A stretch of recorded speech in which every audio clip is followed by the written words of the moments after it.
আসসালামু আলাইকুম সুধী দর্শক, রাত 12টার ম্যাজিক বাংলা টিভি সংবাদে আপনাদের স্বাগত জানাচ্ছি। আমি মোহাম্মদ মনির হোসেন।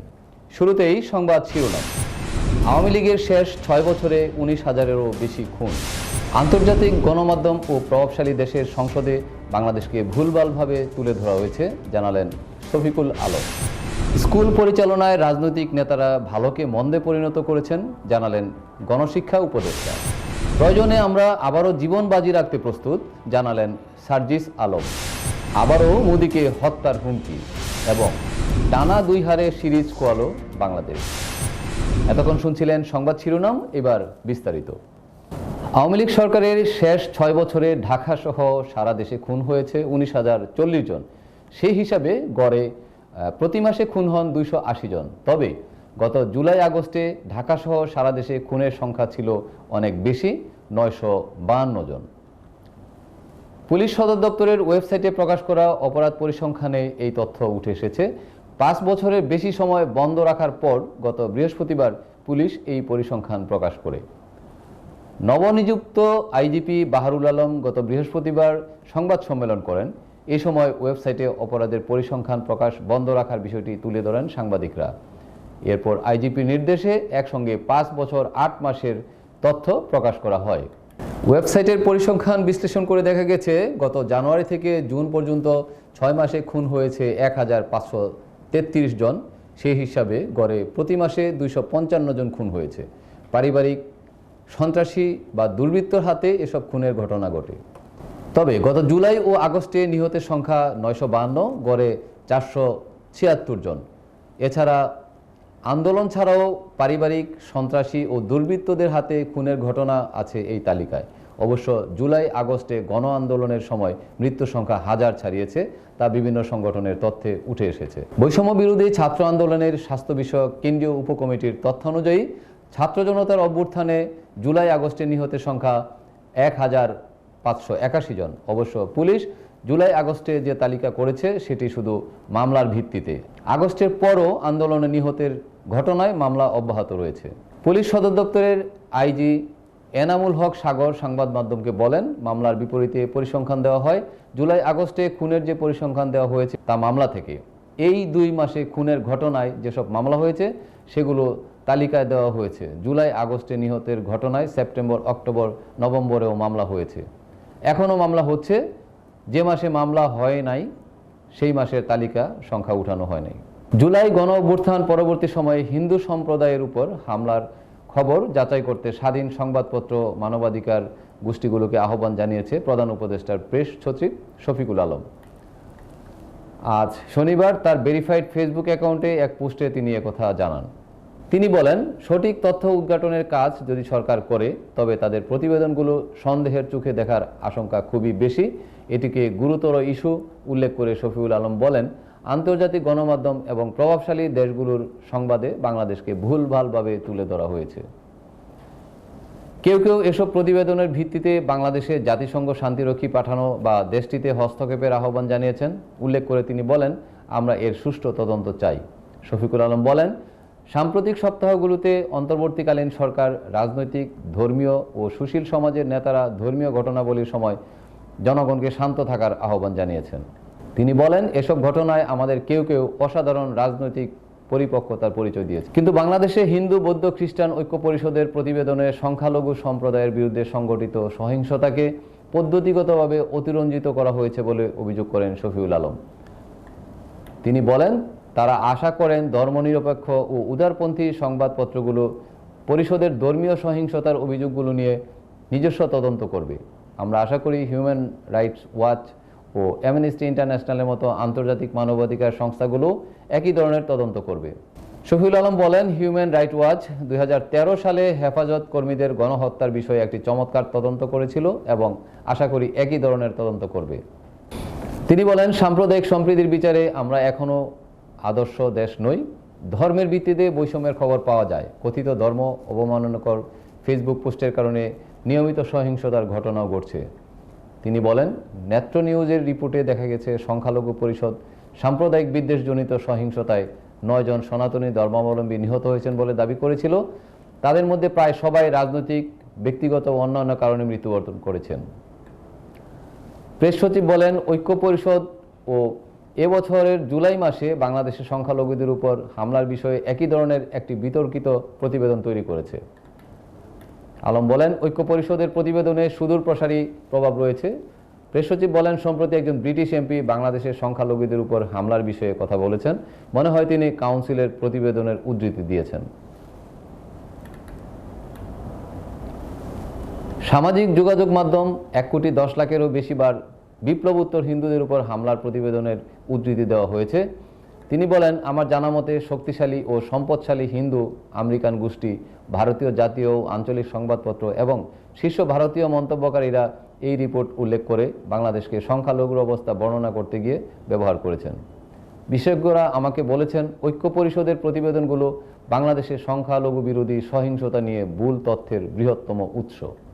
প্রাথমিক ও গণশিক্ষা উপদেষ্টা অধ্যাপক ডক্টর বিদ্যারঞ্জন রায় পোদ্দার বলেছেন, স্কুল পরিচালনায় কমিউনিটি নেতাদের অন্তর্ভুক্ত ভালো, কিন্তু রাজনৈতিক নেতারা ভালোকে মন্দে পরিণত করেছেন। ফলে এখন আমাদের ভালো কাজ করতে হবে যাতে উদাহরণ হয়ে থাকে। আজ শনিবার দুপুর 1টায় যশোর সার্কিট হাউসে যশোর জেলার মাঠ প্রশাসনের কর্মকর্তাদের সঙ্গে মতবিনিময় সভায় প্রধান অতিথির বক্তব্যে তিনি এসব কথা বলেন। জেলা প্রশাসনের উদ্যোগে এ মতবিনিময় সভা অনুষ্ঠিত হয়। উপদেষ্টা বিধানরঞ্জন রায় পোদ্দার আরও বলেন, স্কুলের শিক্ষার্থীকে এমনভাবে স্বাক্ষর জ্ঞান করে তুলতে হবে যাতে সে সব ক্ষেত্র থেকে জ্ঞান আহরণে আগ্রহী হয়ে ওঠে। একই সঙ্গে তাদের রাজনৈতিক শিক্ষায় শিক্ষিত করতে হবে। জেলা প্রশাসক মোহাম্মদ আজহারুল ইসলামের সভাপতিত্বে সভায় প্রাথমিক শিক্ষা অধিদপ্তরের মহাপরিচালক ডক্টর আব্দুল হাকিম সহ সরকারি বিভিন্ন দপ্তরের কর্মকর্তা উপস্থিত ছিলেন। তারা প্রাথমিক ও গণশিক্ষা কার্যক্রমের সমস্যা ও সমাধানে করণীয় বিষয়ে মতামত দেন। পাশাপাশি প্রত্যেক বিদ্যালয়ে 7টি শ্রেণী ও 7 জন শিক্ষক, ডাটা এন্ট্রি অপারেটর ও শিশু শিক্ষার্থীদের নিরাপত্তা বান্ধব ভবনের দাবি জানান। জুলাই শহীদ স্মৃতি ফাউন্ডেশনের সাধারণ সম্পাদক সার্জিস আলম বলেছেন, শেখ হাসিনা ও তাদের দোসররা নানা রূপে ফিরে আসতে চাইছে, ষড়যন্ত্র করছে নানামুখী। তাদের প্রতিহত করতে প্রয়োজনে ছাত্র জনতা আবারও রাজপথে নামবে। শনিবার নগরীর প্রাইমারি টিচার্স ট্রেনিং ইনস্টিটিউশন মিলনায়তনে ছাত্র জনতার আন্দোলন ও গণ অভ্যুত্থানে নিহত চট্টগ্রামের 105 জনের পরিবারকে আর্থিক সহায়তা প্রদান অনুষ্ঠানে তিনি এসব কথা বলেন। অনুষ্ঠানে আন্দোলনে নিহতদের পরিবারের সাথে দেখা করেন সার্জিস আলম। প্রতিটি পরিবারকে 5 লাখ টাকা করে আর্থিক সহায়তা দেওয়া হয়। জুলাই আন্দোলনের নৃশংসতার বর্ণনা দিয়ে সার্জিস বলেন, এখনও যারা এই আন্দোলন নিয়ে সাফাই গাইছে তারা শেখ হাসিনার রেখে যাওয়া কিট, যা তিনি এত বছর লালন করেছেন। এসব কিটদের যদি পাখা গজায় তাহলে আজ থেকে 5 বছর পর তারা শহীদ পরিবারের উপর ঝাঁপিয়ে পড়বে। তাই খুনিরা যেন কোনোভাবেই পুনর্বাসনের সুযোগ না পায় সেজন্য সচেতন থাকতে হবে। প্রয়োজনে আবারও জীবন বাজি রাখতে আমরা প্রস্তুত। তিনি বলেন, 5 আগস্টের পূর্বে আমরা ঐক্যবদ্ধভাবে জীবন দেওয়ার জন্য প্রস্তুত ছিলাম।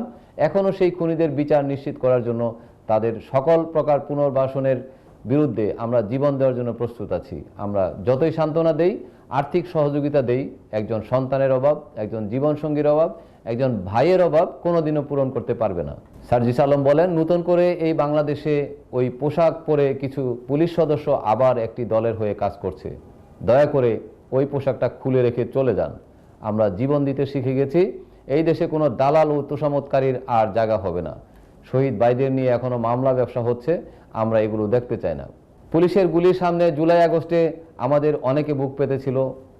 আপনাদের যা কিছু প্রয়োজন সব কিছু দিয়ে আপনাদের পাশে থাকব।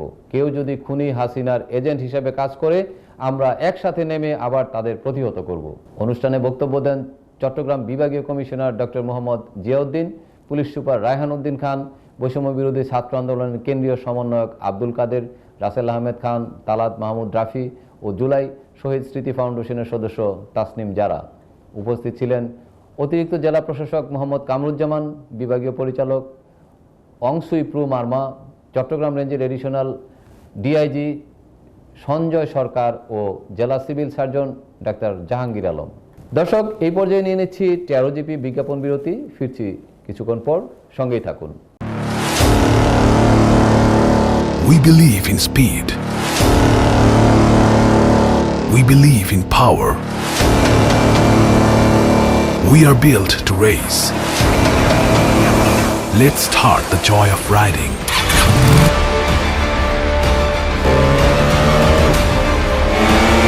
Modified 150cc liquid cool engine. braking system with 3-disc brake, free flow sports exhaust, aggressive compacted race design. It's not just another sports bike. It's Taro GP1, pure racing machine, a beginning of a new journey. Product of Taro Bangla, a symbol of elegance. দর্শক, এবার আন্তর্জাতিক সংবাদ।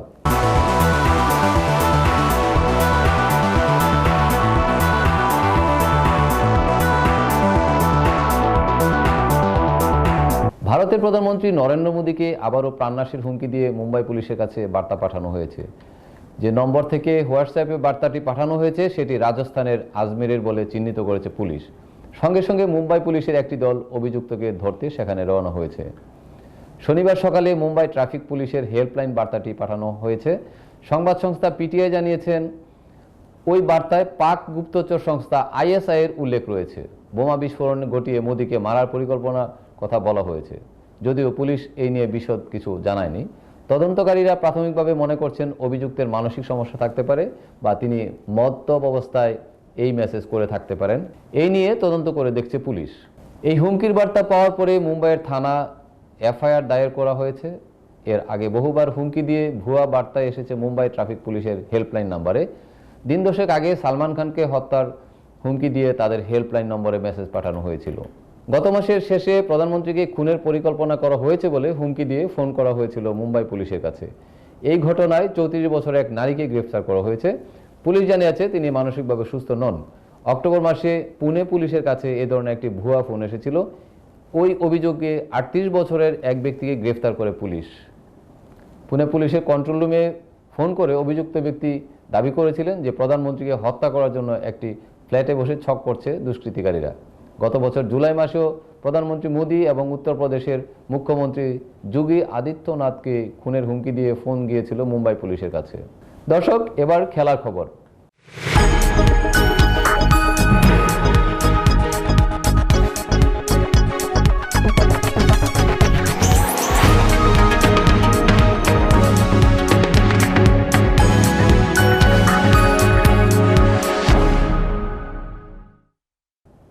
আয়ারল্যান্ডকে one day সিরিজে ধবল ধোলাই করার খবর এখনও বাসি হয়নি, তবে সেই টাটকা স্মৃতিকে এবার বিষাদের আঁচ লেগেছে। সিলেটে টি-20তে বাংলাদেশ নারী ক্রিকেট দল টানা 2 ম্যাচ হেরে সিরিজ খুইয়ে বসেছে। ঘুরে দাঁড়ানো আইরিশদের তোপ সামলাতে পুরোপুরি নাজেহাল নিগার সুলতানা জ্যোতির দল। টানা 2 ম্যাচ হারা বাংলাদেশের মেয়েদের সামনে এখন হোয়াইট ওয়াশ হওয়ার আশঙ্কা। দ্বিতীয় টি-20তে বাংলাদেশকে 47 রানে 1 ম্যাচ বাকি রেখেই সিরিজ জয় নিশ্চিত করল আয়ারল্যান্ডের মেয়েরা। সিলেট আন্তর্জাতিক ক্রিকেট স্টেডিয়ামে শনিবার 20 ওভারে আয়ারল্যান্ড তোলে 134 রান।